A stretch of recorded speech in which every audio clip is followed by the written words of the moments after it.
창밖으로 촉촉한 빗줄기가 스며드는 날, 혹시 당신의 무릎은 평소와 다르게 욱신거리거나 시큰거리는 통증을 보내오지는 않으셨나요? 수많은 사람이 공감하는 이 미묘한 현상은 과연 단순한 기분 탓일까요? 아니면 우리 몸과 자연이 주고받는 섬세한 신호일까요? 인류는 아주 오래전부터 이 질문에 대한 답을 찾아왔습니다.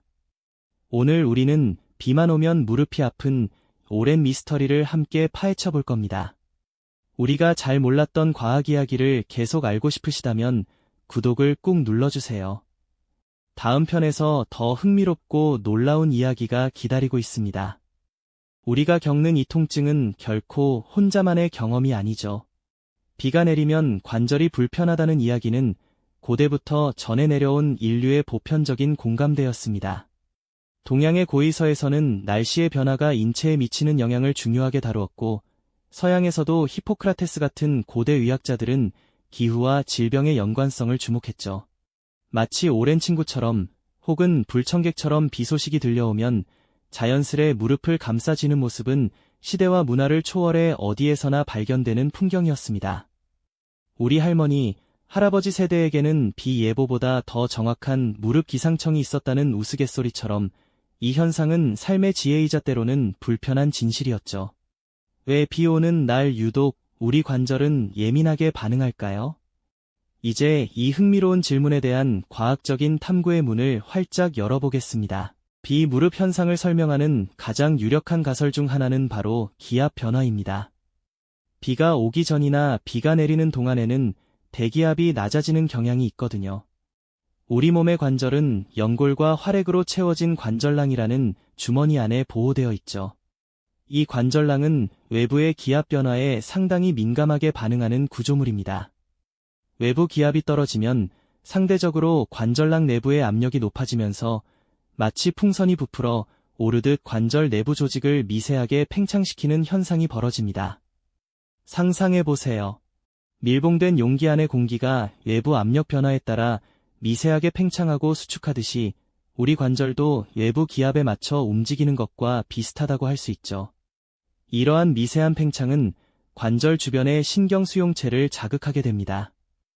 특히 이미 염증이 있거나 손상된 관절은 이러한 자극에 더욱 민감하게 반응할 수밖에 없겠죠. 마치 꽉 조여진 신발끈을 더 조이는 것처럼 기압 변화로 인한 관절 내부의 미세한 압력 증가는 주변 신경을 압박하고 통증 신호를 뇌로 보내는 역할을 합니다. 결과적으로 비가 오는 날의 낮은 기압은 우리 몸의 관절에 숨겨진 통증의 스위치를 누르는 것과 같은 영향을 미칠 수 있다는 것이 과학적인 설명의 핵심입니다. 이처럼 우리 몸은 보이지 않는 대기압의 변화에도 아주 정교하게 반응하고 있었던 거죠. 그렇다면 기압 외에 주변 환경을 이루는 또 다른 요소들, 예를 들어 습도나 온도는 우리 관절에 어떤 영향을 미칠까요? 비가 오기 전이나 비가 오는 날을 생각해보세요.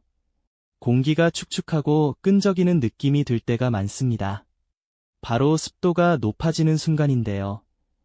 이 습한 기운이 우리 몸속으로 스며들면 관절 주변의 부드러운 조직들이 영향을 받을 수 있습니다. 마치 스펀지가 물을 머금으면 부피가 미세하게 늘어나고 무거워지는 것처럼 관절을 둘러싼 인대나 힘줄 같은 연부 조직들도 습기에 의해 팽창하거나 유연성을 잃을 수 있다는 것이죠. 이렇게 팽창한 조직은 주변의 신경을 압박하게 되고 이는 통증으로 이어질 가능성이 있습니다. 특히 이미 염증이 있거나 손상된 관절이라면 이러한 습기의 영향에 더욱 취약할 수밖에 없습니다. 습한 환경은 체내의 염증 반응을 더욱 부추기거나 신경의 민감도를 높여서 작은 자극에도 통증을 더 강하게 느끼도록 만들 수 있거든요. 눅눅한 이불이 몸에 착 달라붙어 불쾌감을 주듯이 습한 공기가 우리 관절에 불필요한 압력과 자극을 주는 셈이죠. 여기에 온도 변화까지 더해지면 상황은 더욱 복잡해집니다. 기온이 떨어지고 날씨가 추워지면 우리 몸은 본능적으로 움츠러들고 근육을 긴장시키게 됩니다. 혈관도 수축하면서 혈액순환이 원활하지 않게 되고요. 관절 주변의 혈액 공급이 줄어들면 통증을 유발하는 물질들이 제대로 배출되지 못하고 쌓여서 통증이 더욱 심해질 수 있습니다. 마치 얼어붙은 파이프가 제대로 작동하지 못한 것처럼 차가운 기온은 관절의 유연성을 떨어뜨리고 뻣뻣하게 만들어서 움직임을 불편하게 만들 수 있는 것이죠. 반대로 따뜻한 환경은 근육을 이완시키고 혈액순환을 촉진하여 통증을 완화하는 데 도움을 주기도 합니다.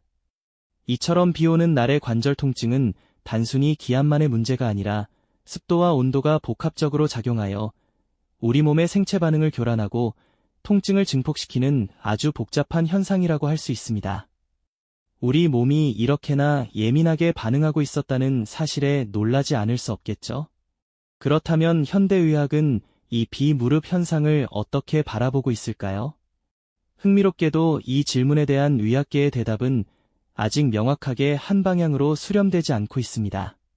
수많은 연구가 진행되어 왔지만 날씨 변화와 관절 통증 사이의 인과관계를 모든 경우에 확실하게 밝혀낸 연구는 드물다는 것이 솔직한 현실입니다. 어떤 연구에서는 기압이나 습도, 온도 변화가 관절 통증에 유의미한 영향을 미친다고 보고하기도 했습니다.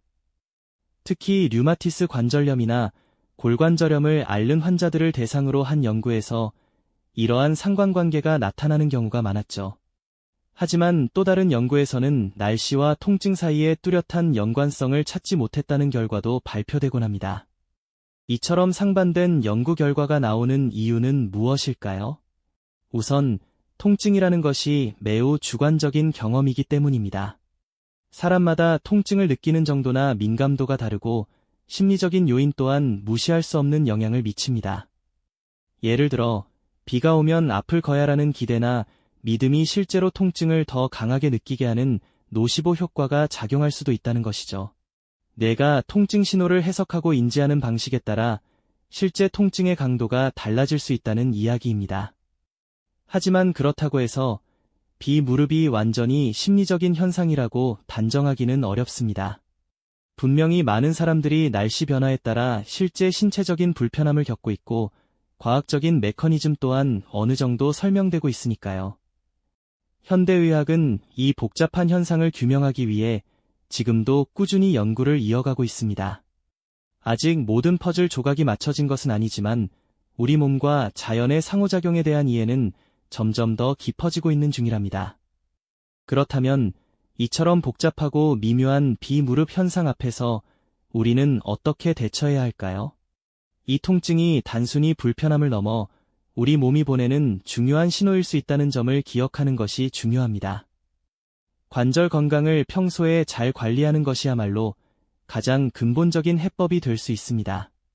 가령 규칙적인 스트레칭이나 가벼운 걷기 운동은 관절 주변의 근육을 강화하고 유연성을 높여주어 날씨 변화로 인한 부담을 줄이는 데 도움을 줄 수 있습니다.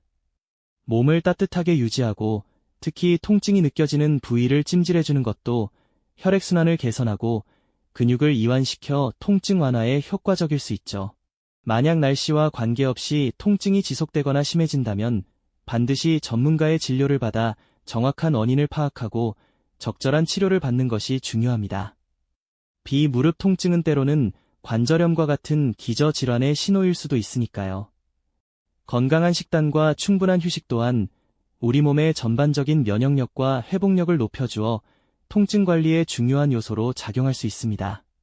결국 비무릎이라는 현상은 우리에게 몸의 작은 신호에도 귀 기울이고 자연의 변화를 이해하며 살아가라는 지혜로운 메시지를 던져주고 있는 것은 아닐까요?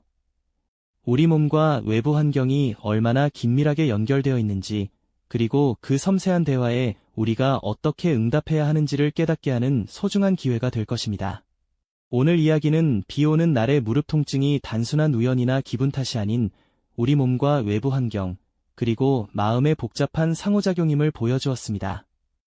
이는 우리가 미처 인지하지 못했던 우리 몸의 섬세함과 자연의 경이로움을 다시 한번 생각하게 합니다. 오늘 영상도 시청해주셔서 감사드리고 다음 시간에 더 재미있는 과학 이야기로 돌아오겠습니다. 이 영상이 도움이 되셨다면 좋아요와 구독 부탁드립니다. 여러분의 응원이 제게 큰 힘이 됩니다. 감사합니다.